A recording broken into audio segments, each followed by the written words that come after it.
That's crazy. Like, obviously, a lot of what we're speaking about and in your line of work is very different to the average day to day for anyone. And, it's just not another day in the office. But, and those experiences, they show you a lot. They inspire you and motivate you to want to be like that person and to take that path. And like we said before, we all have to go through the motions of it. But what have you done over the years that someone listening can learn or do themselves to remain calm in certain situations? Is it something like I spoke about earlier, that you do something consistently every day to build that mental fitness, or are there unique things that you do during different times?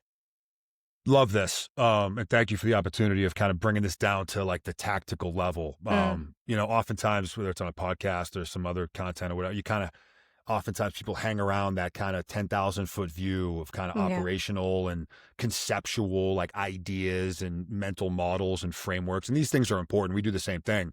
Um, I'm, I enjoy leaving an audience or a single person, someone that's like, I totally get it, Nick or Meg, like come tomorrow. What do you recommend I actually do Do.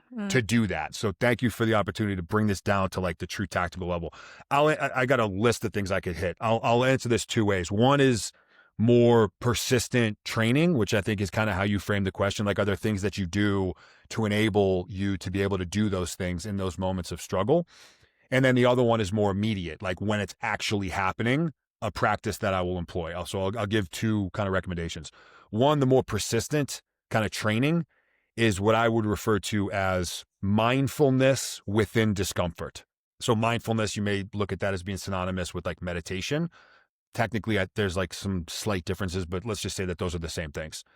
Meditation, mindfulness practice, I would argue, and a lot of case studies would suggest that it's beneficial, period. And just Mhm. sitting with yourself, sitting with your thoughts, and just exploring your emotions and what you're feeling and how that responds physically. I think that's a great thing to do. I would recommend, and as I do, is kind of take that up a notch and putting yourself into an uncomfortable environment and then do the practice. Now, if mindfulness meditation is brand new to somebody, then just start off just doing that by itself. Engineer a space and time, 5-10 minutes, put yourself into a quiet, comfortable place. No phone, no book, no music, maybe some like white noise that oftentimes can help. And then just dive in. That's it. Just sit there. Imagine yourself as like a samurai warrior who's just going to meditate for 5 minutes and just start there and then iterate as you continue to evolve to then add some discomfort. Because I think if you want to get as close to real as you can to deploy emotional regulation in the midst of chaos and discomfort, it helps to prepare within those similar types of environments. There's no way to replicate a gunfight, right? Like that's a very unique experience, and I'm not suggesting you need to. There are a lot of ways to make yourself uncomfortable. There are two methods that I deploy on almost a daily basis, and we're just talking about temperature, literally just temperature. So one is on the heat side of things. So Tony and I, my wife, are blessed. We've got a sauna that's in our garage. And so I'll go in there, I'll crank that thing up to 150 degrees, and I'll just sit in that box, sweating, uncomfortable, 20, 25, 30, 40 minutes, and just dive in deep to my emotions. That's it. There's no phone, there's no music, there's no book, there's no social media. It's just me and my thoughts. And that can be an interesting journey. I don't know where that's going to go. Sometimes it's pure bliss and joy and my kids and Christmas, and I'm like leaning into those emotions, or sometimes some demons show up and, some intrusive thoughts show up. But I don't run from those. I'm in a safe environment. I'm uncomfortable. Now's my chance to lean into that and experience it. And so heat is one of them. And then cold is the other one. We have a cold tub that's right next to the sauna. Get in that thing, 40 degrees, 45 degrees. I don't know where it's sitting right now. Same thing, for a much shorter duration. I'm talking maybe like 7-10 minutes, but it's the same practice. So I'm creating an uncomfortable environment for me to explore my emotions. Those listening right now that are like, well, I don't have a sauna, I don't have a cold tub, and like, I'm not willing to make those investments. No problem. Do you have a shower? Yes. Then you can do the exact same thing. A warm shower, a hot shower, probably not going to do it. Cold shower, absolutely will do it. And some are like, there's no way I'm taking an ice cold shower. It's like, okay, I'm not saying you have to. I'm just saying that this is a practice Uh-huh. that has proven to work. And what I love about the cold shower, which I leverage as well, oftentimes because I travel quite a bit, so that's always an option for me, is you have to literally lean into the discomfort. That's not just figuratively, you're actually leaning into the discomfort of that and experiencing those emotions and that, that shortness of breath, and your brain is saying like, get out of this environment. What are you doing? Turn the water, make it hot, or get out of the shower. Like, that's what you want. You want that reaction to happen so that you can lean into that and then continue to explore what you're feeling, what you're going through emotionally, and battle through it. So that would be the more like persistent training recommendation that I would make, that I practice myself.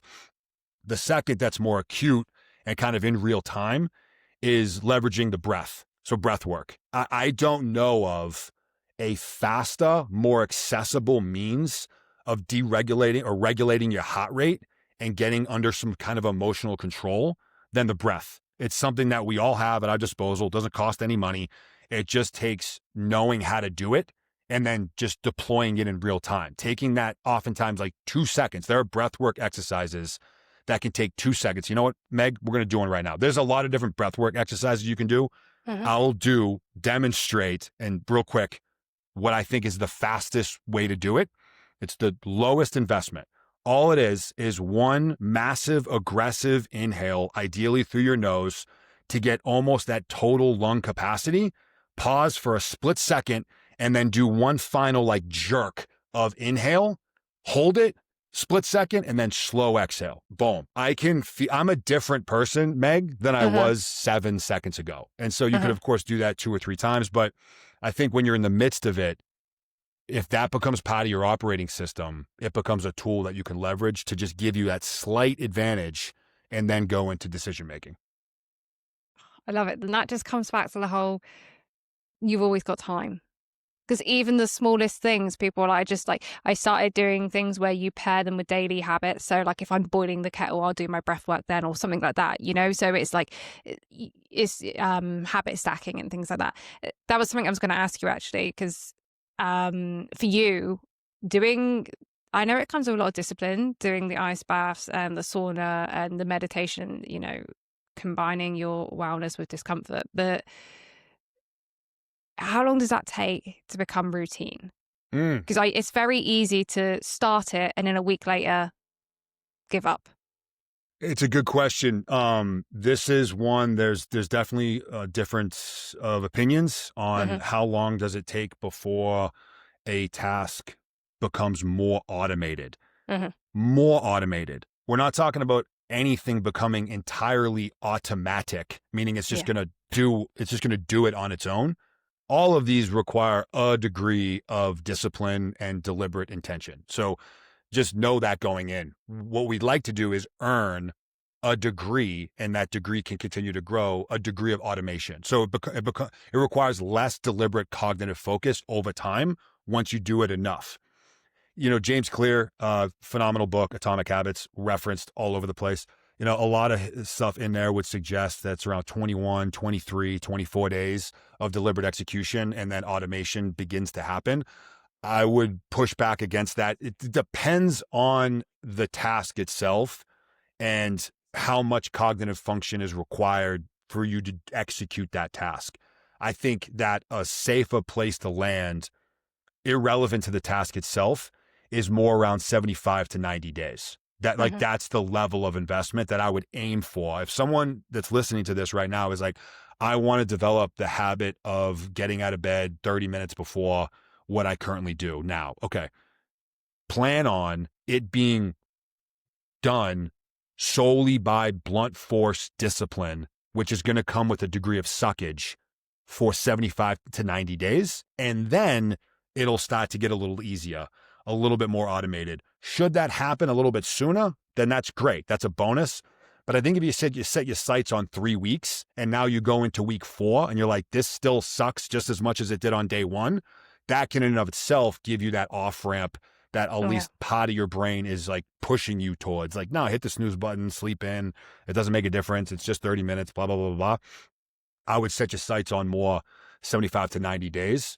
And at that point, you can almost guarantee that you've at least begun to earn automation. But that doesn't happen without discipline. Like that, and that's it. And so recognize that most people struggle with consistency. we're coming up on New Year's. People got their resolutions, which is great. I'm not anti New Year's resolution. People struggle with consistency, and there's a very simple reason as to why, is because the motivation fades. And once that goes away, you are relying on discipline, particularly being defined as one's ability and willingness to do the work that needs to be done when you are unmotivated to do it, when it is inconvenient to do it. That's discipline. Motivation comes and goes. You got it going into the end of the year. January 1st hits, you're all fired up. You're going to the gym, you're eating the chicken, you're doing the journaling, you're writing the new book, like whatever. And then that motivation fades. Now you're in the game. That's when the game is just beginning, when you're in that grind. And that's when most the wheels typically fall off. Have you ever heard the term quitter's day? No.